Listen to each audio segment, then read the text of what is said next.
Hello everyone. चलिए हम लोग एंजाइम का जो सीरीज़ है उसको आगे बढ़ाते हुए अब हम एंजाइम काइनेटिक्स की तरफ जाएंगे। ये एंजाइम्स के चैप्टर का मेन इम्पॉर्टेंट पार्ट होता है।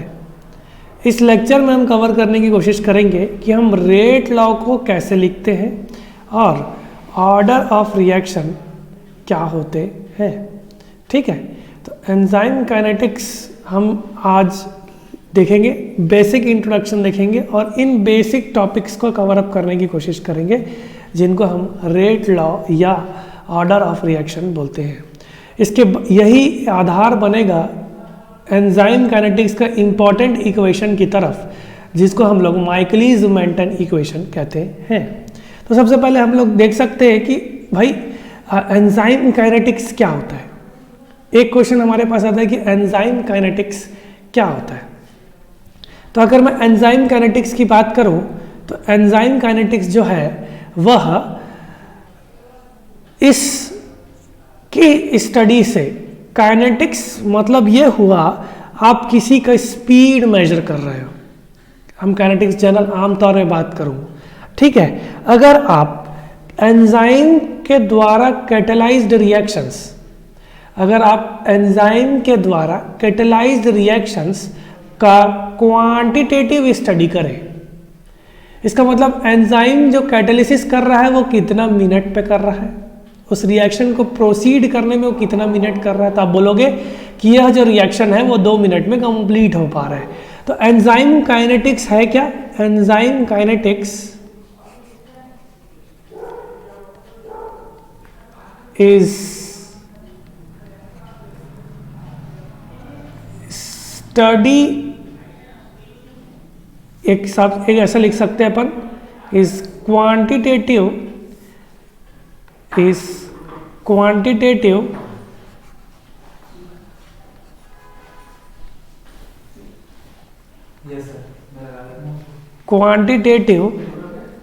Study of enzyme catalyst.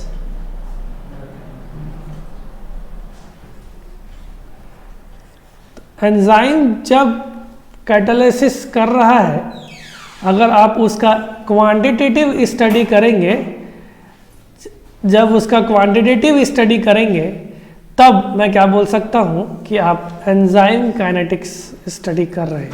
तो ये एक इम्पॉर्टेंट चीज़ आपके सामने नज़र आया कि एंजाइम काइनेटिक्स होता क्या है। ठीक, अच्छा, जितने भी काइनेटिक्स शब्द आप लोगों को देखने को मिल रहा है, अगर मैं काइनेटिक्स की बात करूं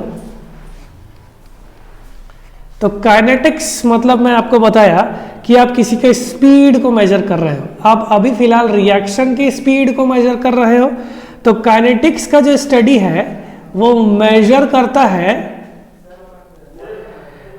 रिएक्शन के स्पीड को। ठीक है, वो मेजर करेगा रिएक्शन के रेट्स को। ये आप ध्यान पे रखे रहेंगे। जितनी भी काइनेटिक स्टडी हो रही है, अगर वो केमिस्ट्री पॉइंट ऑफ व्यू से हो रही है, बायोलॉजिकल में हो रही है, तो आप रिएक्शन कितना स्पीड से हो रहा है इसकी स्टडी कर रहे हैं, है ना।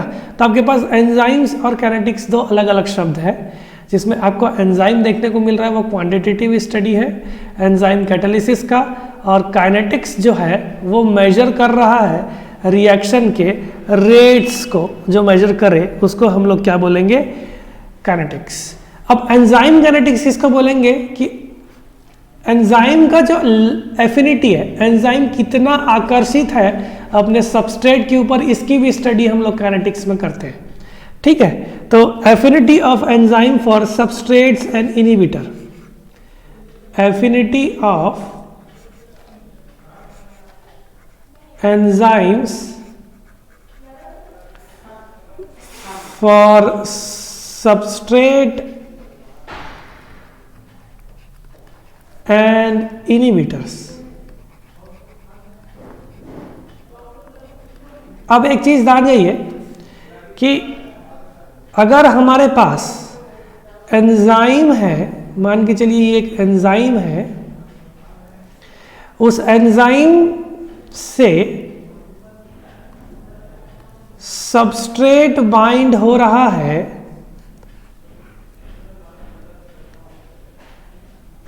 तो मैं क्या बोल सकता हूं कि ये सबस्ट्रेट का पूरा स्ट्रक्चर इस एंजाइम के स्ट्रक्चर से कॉम्प्लीमेंटरी शो करना पड़ेगा।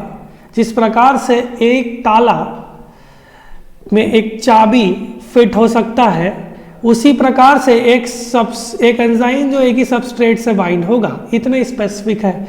आप दूसरे ताले के चाबी को दूसरे किसी और ताले पे यूज नहीं कर सकते।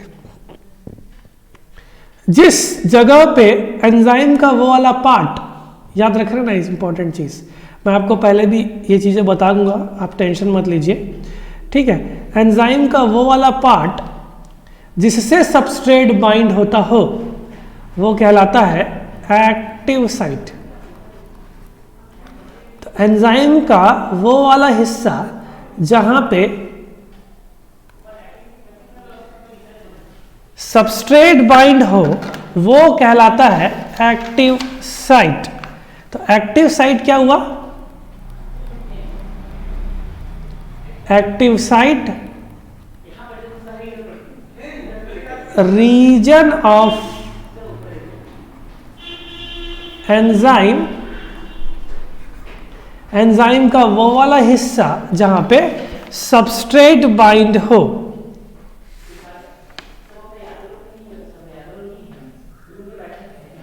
Where substrate binds,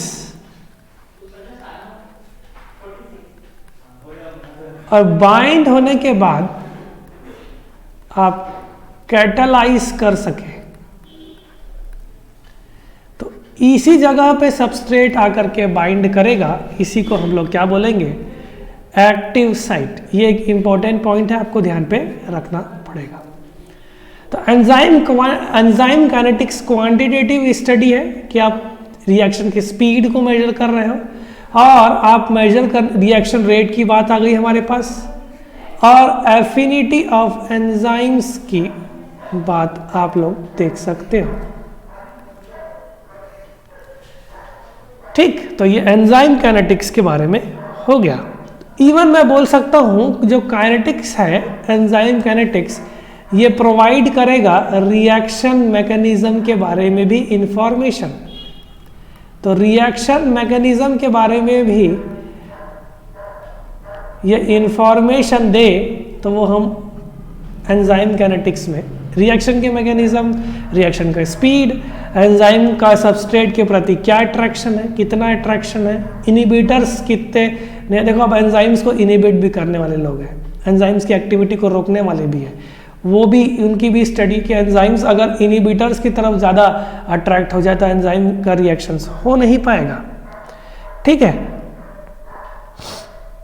ठीक। अब हम देखने की कोशिश करेंगे एंजाइम के प्रोसेस में एक इंपॉर्टेंट पोर्शन जिसको अपन बोलते हैं रेट ऑफ रिएक्शन। आपके पास रिएक्शन रेट आपके पास आ गया, तो भाई ये होता क्या है, इसको भी देखने की कोशिश करेंगे अपन लोग। ठीक, तो आप एक रिएक्शन ले सकते हैं,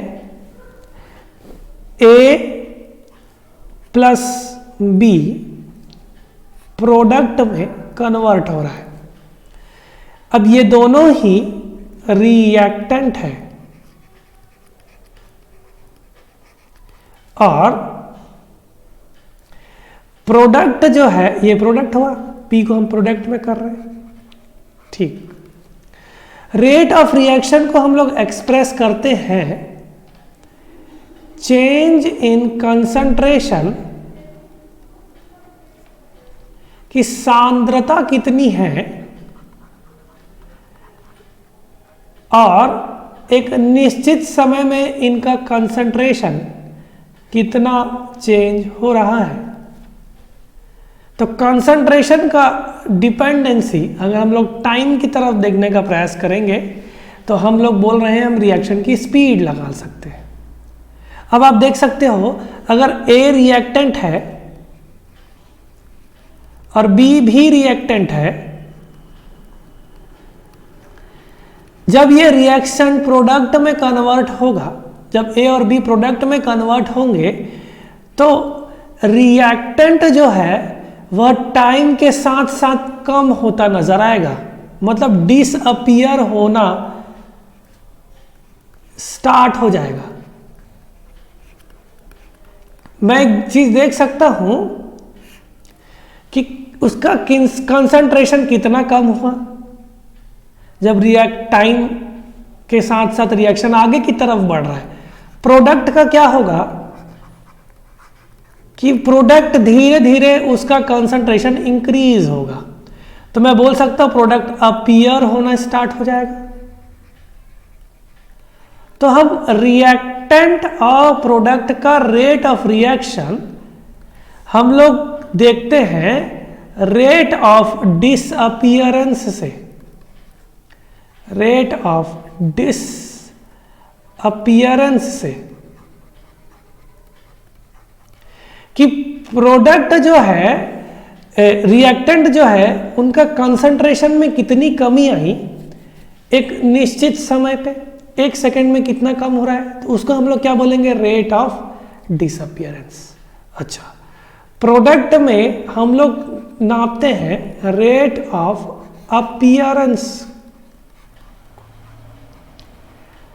अच्छा, अब आप देखो अगर मैं इसमें रेट ऑफ रिएक्शन लिखने का प्रयास करूं ए का, तब मैं क्या बोलूंगा कि इस रिएक्टेंट ए के कंसंट्रेशन में कितना चेंज आया और एक निश्चित चेंज ऑफ टाइम है, आपने 0 से लेकर के 2 तक ले गए। अच्छा, मजे की बात यह है कि आप इसके रेट ऑफ रिएक्शन को डिनोट करेंगे नेगेटिव साइन से, क्योंकि ये कम हो रहा होगा, नेगेटिव ये डिनोट कर रहा है कि ये जो कंसंट्रेशन है ये कम हो रहा है और प्रोडक्ट बढ़ रहा है।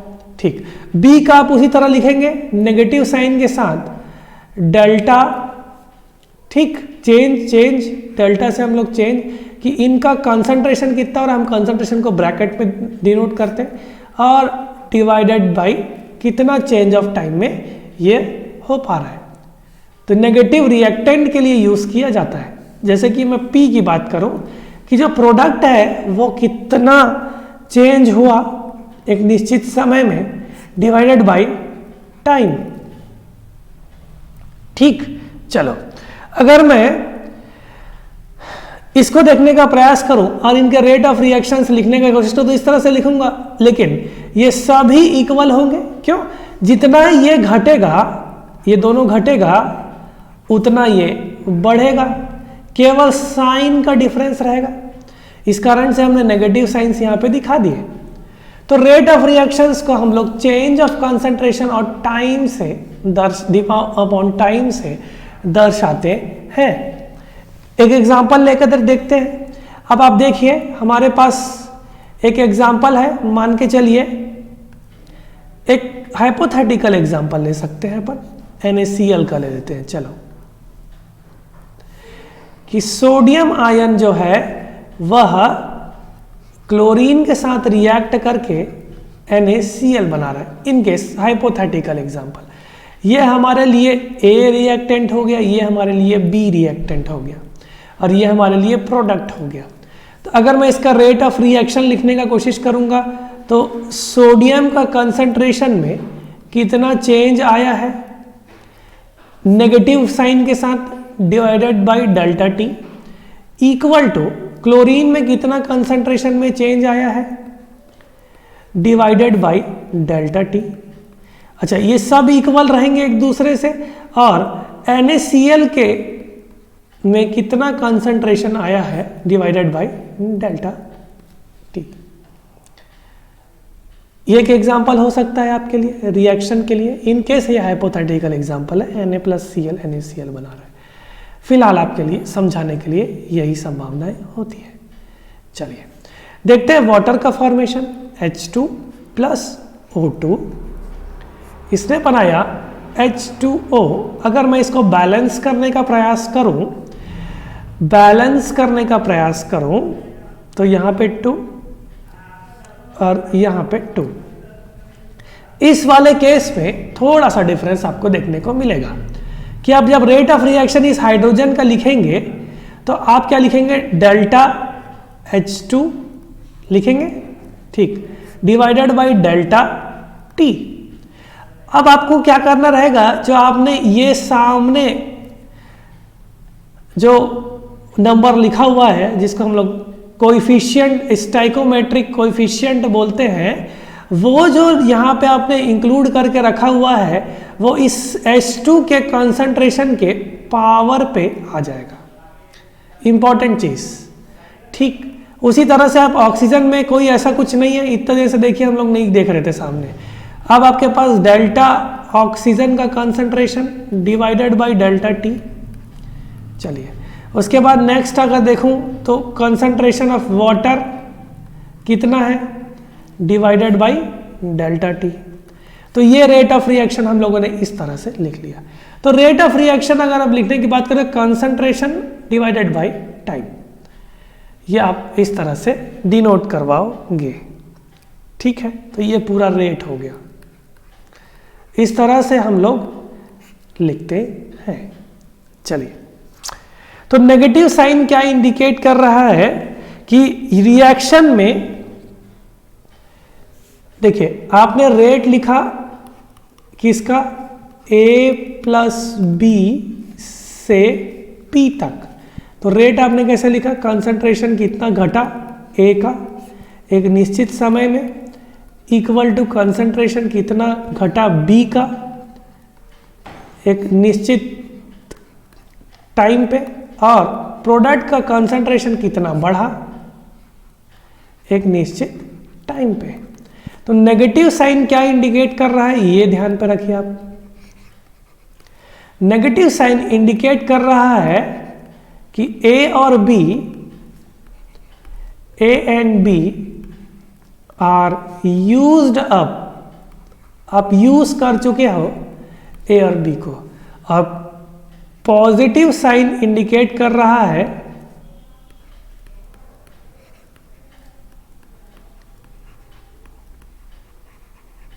प्रोडक्ट जो है वो फॉर्म हो रहा है। ये बात आप ध्यान पे रखे रहेंगे, ठीक। इतनी बात आप बिल्कुल अच्छे से ध्यान पे रखे रहेंगे। चलिए, एक इंपॉर्टेंट कॉन्सेप्ट हम लोगों को पढ़ना होगा, वो है अब ये जानने के बाद रेट लॉ।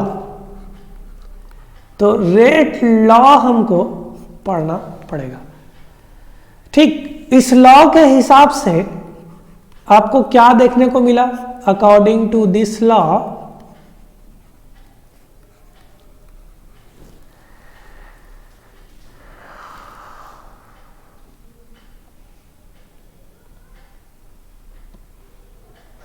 ठीक, कि रेट ऑफ रिएक्शन जो है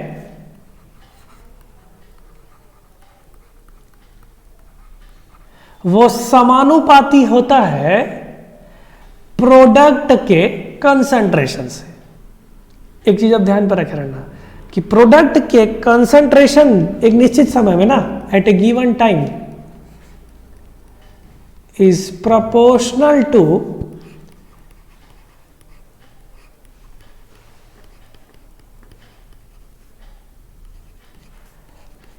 product of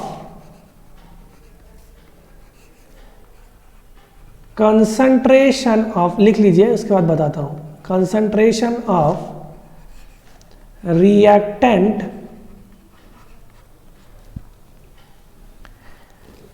raised to appropriate powers.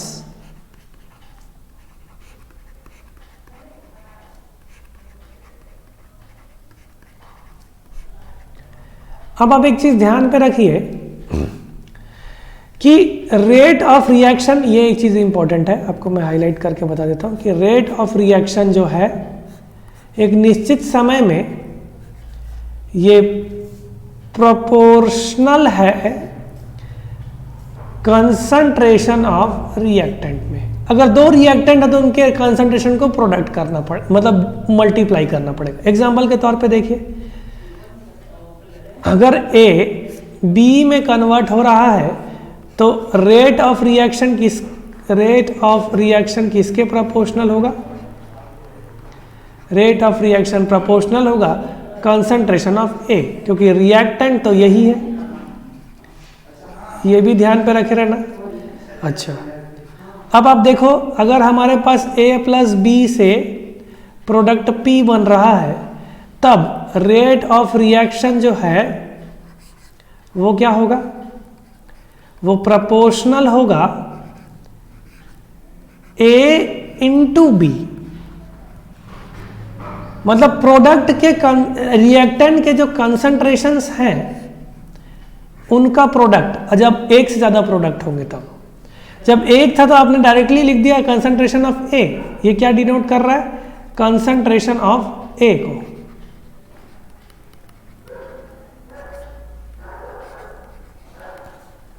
और ये क्या डिनोट कर रहा है कि प्रोडक्ट हमने कर दिया है, कि मल्टीप्लाई कर दिया मैंने of concentration of A and B. A and B क्या है, रिएक्टेंट है, ध्यान पर रखे रहेंगे। तो अगर आप एक चीज ध्यान पे देखेंगे कि रेट ऑफ रिएक्शन जो है वो रिएक्टेंट का समानुपाती कहला रहा है, उसी प्रकार रेट ऑफ रिएक्शन जो है, अगर एक से ज्यादा, अगर 3 प्रोडक्ट होंगे तो तीनों के प्रोडक्ट्स रहेंगे। इन केस आप आगे देख सकते हो, एक सेकंड में एक स्लाइड ले लेता हूं।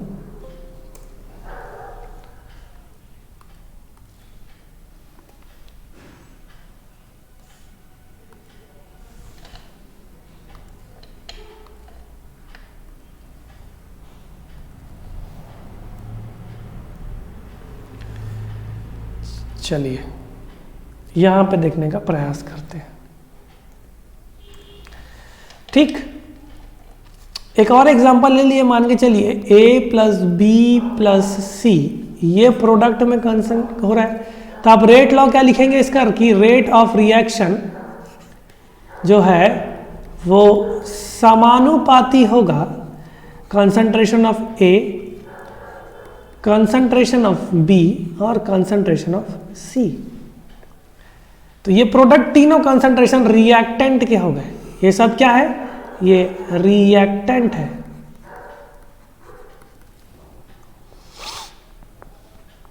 ठीक है, चलिए अब आप देख सकते हैं एक चीज, क्या कि अगर आपके पास क्वेश्चन में ऐसा दिया हुआ है A प्लस बी जो है वो P में कन्वर्ट हो रहे हैं और इनके पास जो मोल्स दिए हुए हैं, ये मान के चलिए ये स्मॉल b और स्मॉल a दिए हुए हैं, तब आप इस कंडीशन में क्या करेंगे, तब आप क्या करेंगे, ध्यान से सुनना कि रेट ऑफ आपको रेट लॉ लिखने बोल दिया, तो रेट ऑफ रिएक्शन आप समानुपाती करेंगे रिएक्टेंट के ही।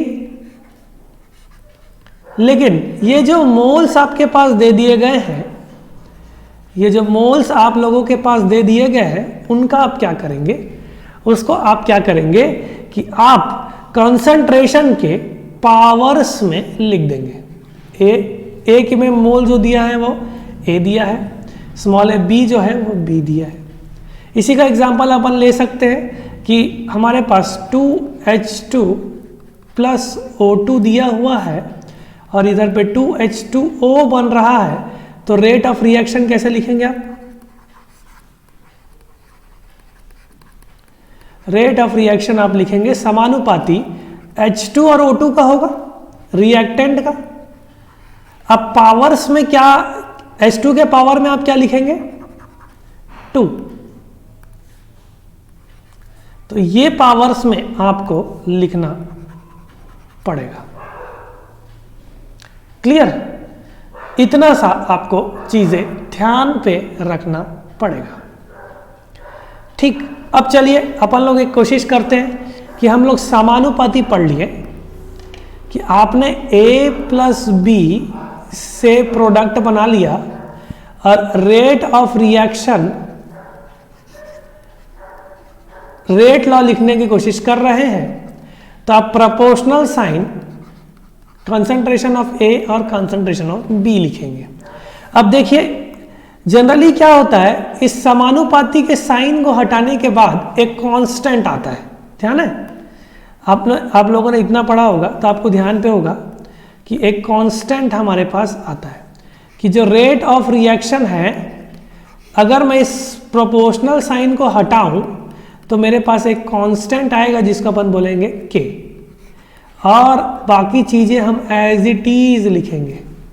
तो समानुपाती का साइन हटाने के बाद हमारे पास जो साइन आया, वो जो एक कांस्टेंट आया, उसको अपन क्या बोलेंगे, कैपिटल के। इस कैपिटल के को हम लोग बोलेंगे, कांस्टेंट तो ही है, इस कैपिटल के को हम लोग बोलेंगे रेट कांस्टेंट। इस कैपिटल के को हम लोग बोलेंगे रेट कांस्टेंट।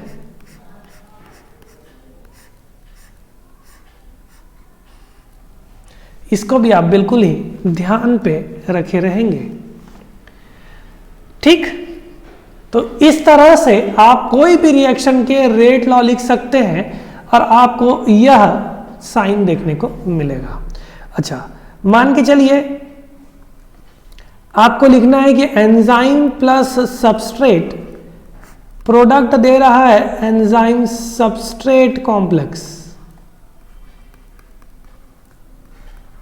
कि हुआ क्या कि एंजाइम जाकर के सबस्ट्रेट से जुड़ गया तो इसने क्या बनाया, एंजाइम सबस्ट्रेट कॉम्प्लेक्स बना दिया। मैं बोलूंगा इस रिएक्शन का आप रेट लॉ लिखिए, तब आप कैसे लिखेंगे, रेट लॉ के हिसाब से रेट ऑफ रिएक्शन क्या होगा, तो रेट ऑफ रिएक्शन जो होगा वो होगा समानुपाती कंसंट्रेशन ऑफ ई, क्योंकि ये रिएक्टेंट है एंजाइम का, और कंसंट्रेशन ऑफ एस। फिर मैं बोलूंगा कि भाई इसका जो रेट कांस्टेंट है वो मान के चलिए K1 है। तब आप इस समानुपाती को हटाएंगे, इस प्रोपोर्शनल साइन को हटाएंगे और आप इसकी जगह क्या लिखेंगे कि रेट ऑफ रिएक्शन इस रिएक्शन के लिए इक्वल टू हो जाएगा कांस्टेंट के, हमने कांस्टेंट दे के रखा हुआ है, इस कांस्टेंट को हम क्या बोलेंगे, K1। ठीक, और ये सिंपल सा रिएक्टेंट से रहेगा। अच्छा, इतना आपको ध्यान पे है। तो अगर मैं आपको एक और एग्जांपल दूं,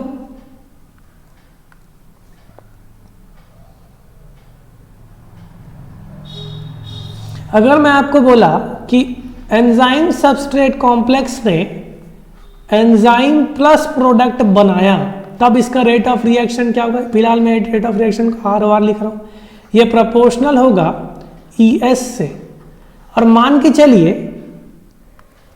कि इस रिएक्शन का जो कांस्टेंट है वो K2 दे के रखा हुआ है, तो रेट ऑफ रिएक्शन क्या होगा, इक्वल टू K2ES। ये भी हो सकता है। हो गया। चलिए नेक्स्ट एक और एग्जांपल देखते हैं, शायद इससे समझ में आ जाए आपको। अगर मैं आपसे बोलूं कि एंजाइम सबस्ट्रेट कॉम्प्लेक्स ने एंजाइम प्लस सबस्ट्रेट बनाया, तो इसका जो कांस्टेंट है वो -K1 है, तो रेट ऑफ रिएक्शन आप क्या लिखेंगे, डायरेक्ट लिखो, equal to -K1 into ES बस लिखेंगे, क्योंकि रिएक्टेंट तो यही है। तो अगर आपको कांस्टेंट दे दिया जाए तो आप रेट ऑफ रिएक्शन लिख सकते हैं रिएक्टेंट के अनुसार, है ना। तो आप रिएक्टेंट को ध्यान पे रखे रहेंगे तो आप बिल्कुल सभी चीज़ को बहुत अच्छे से कंप्लीट कर पाएंगे। तो इस तरह से आपको आगे इक्वेशंस में रेट ऑफ रिएक्शन बनाने में पता चलेगा। ठीक, चलिए एक कॉन्सेप्ट आता है जिसको अपन बोलते हैं ऑर्डर ऑफ रिएक्शन। ठीक, तो आप देखिए, अगर आपके पास एक रिएक्टेंट है और ये कन्वर्ट हो रहा है,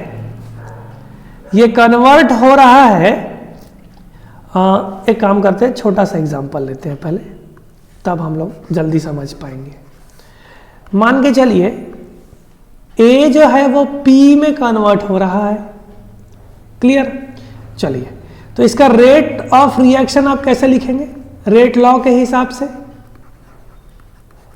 फिलहाल इसका कांस्टेंट हम लोग k लिखेंगे, अगर आपको नहीं दिया है तो आप k लिख सकते हैं, ठीक। और ये कंसंट्रेशन A के इनटू पे रहेगा, प्रोडक्ट में रहेगा।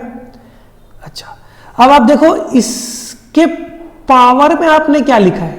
1 लिखा है, क्योंकि यहां पे आपको कुछ नहीं दिया गया, तो इसका मतलब 0 तो नहीं है, 0 तो नहीं है। ये तो कंफर्म हो गया आपके पास कि ये यहाँ पे 0 नहीं, यहाँ पे 1 होना चाहिए, इस कारण से आपने पावर लिख दी। अगर मान के चलिए, अगर आपके पास ये रिएक्शन होता कि 2A मिल करके प्रोडक्ट बना रहे हैं, तब आप रेट ऑफ रिएक्शन क्या लिखते? तब आप रेट ऑफ रिएक्शन क्या लिखते? Equal to K into A to the power 2, क्योंकि आप जब पावर्स, अगर आपके पास कोएफिशिएंट दिया हुआ है यहां पे, तब आप उस कंसंट्रेशन के पावर्स में लिख लेते हैं, सीधी सी बात। चलिए, अगर आपके पास ये कंडीशन हो कि 2 ब्लैक ले लेते हैं, 2A प्लस 2B दिया हुआ, 2 नहीं, एक B ले लेते हैं, चलो ये आसान रहेगा। और ये प्रोडक्ट में कन्वर्ट हो रहा है, तो इसका रेट ऑफ रिएक्शन आप कैसे लिखेंगे? रेट ऑफ रिएक्शन आप क्या लिखेंगे? आप लिखेंगे सर कि आप कांस्टेंट K बोल रहे हैं और कंसंट्रेशन ऑफ A के पावर 2 और B के पावर 1, क्योंकि इसके पास तो नहीं दिया हुआ है, ठीक। तो ऑर्डर ऑफ रिएक्शन निकालने के लिए आपको सम करना पड़ेगा जितने भी पावर्स हैं, sum of general point of view में ऑफ ऑल एक्सपोनेंट्स आपको प्लस करना पड़ेगा। जैसे कि आप देख सकते हैं, अगर आपने फिर जो आपके पास जो नंबर आया वो ही इसका ऑर्डर ऑफ रिएक्शन होगा। जैसे कि आप जब रेट ऑफ रिएक्शन लिखे और इसके पावर में आपके पास क्या आया? 1, तो इस रिएक्शन का ऑर्डर ऑफ रिएक्शन क्या है? First order of reaction.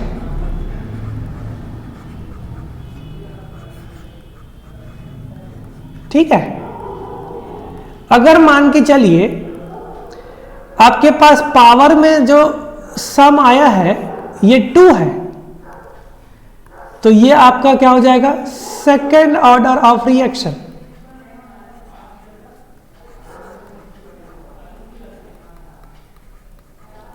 Clear?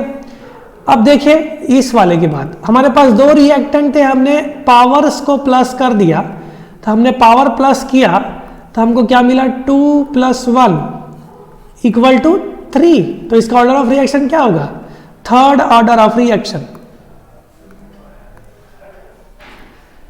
तो इसका ऑर्डर क्या होगा?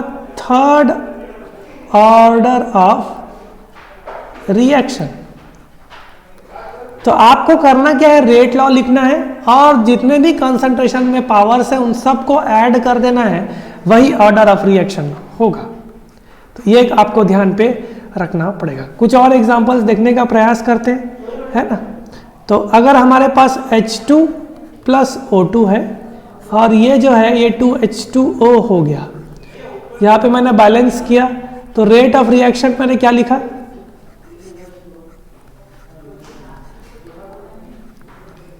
कि H2 का कंसंट्रेशन पावर 2 और O2 का कंसंट्रेशन, जनरल एग्जांपल है ये, ठीक। तो ये ऑर्डर ऑफ रिएक्शन इसका क्या होगा? 2 और यहाँ पे 1 है, इस कारण से हमने 1 नहीं लिखा है। तो ऑर्डर ऑफ रिएक्शन क्या हो जाएगा? 2 + 1 = 3। ये जनरल पॉइंट है। तो ये कौन सा रिएक्शन हो गया? Third order of reaction.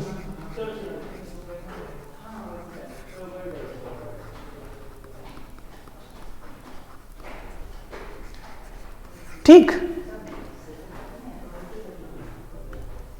अगर आप मान के चलिए ये केस और आता है जिसमें रेट ऑफ रिएक्शन जो है, आगे हम लोग देखेंगे, रेट ऑफ रिएक्शन जो है वो प्रोपोर्शनल होगा रिएक्टेंट के पावर 0 में।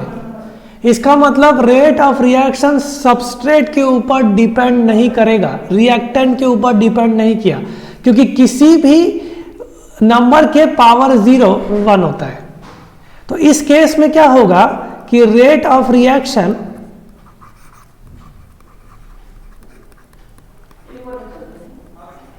Does not depend on reactant A. ये चीज हमको पता चल पा रहा है, ठीक है। तो इस रिएक्शन को हम लोग बोलेंगे जीरो ऑर्डर रिएक्शन, ठीक। तो हमारे पास जीरो ऑर्डर रिएक्शन भी होता है, first order, second order, third order, fourth order, जैसा भी आपको सब मिलते जा रहा है उसी को जनरल पॉइंट ऑफ व्यू से बता रहा हूं, कुछ एक्सेप्शंस भी होते हैं ऑर्डर ऑफ रिएक्शन के। तो इतना आपको ध्यान पर रखना पड़ेगा एंजाइम काइनेटिक्स के लिए, और है ना ये। अच्छा, ये रिएक्टेंट ए के कंसंट्रेशन के ऊपर डिपेंड नहीं कर रहा है, ये ध्यान पर रख लेना। इतना आपको ऑर्डर ऑफ रिएक्शन के लिए ध्यान पर रखना पड़ेगा। ये कुछ बेसिक्स है एंजाइम काइनेटिक्स के, इसके बिना आप नेक्स्ट मैकलिस मेंटेन कांस्टेंट पे नहीं बढ़ सकते, इक्वेशन में नहीं पढ़ सकते। इस कारण से ध्यान से इसको पढ़िएगा, ठीक है, और अच्छे से देखिए, यूट्यूब वीडियो में पड़े रहेगा, आप एकदम आराम से देख सकते हैं। तो आप सभी का बहुत बहुत धन्यवाद, थैंक यू।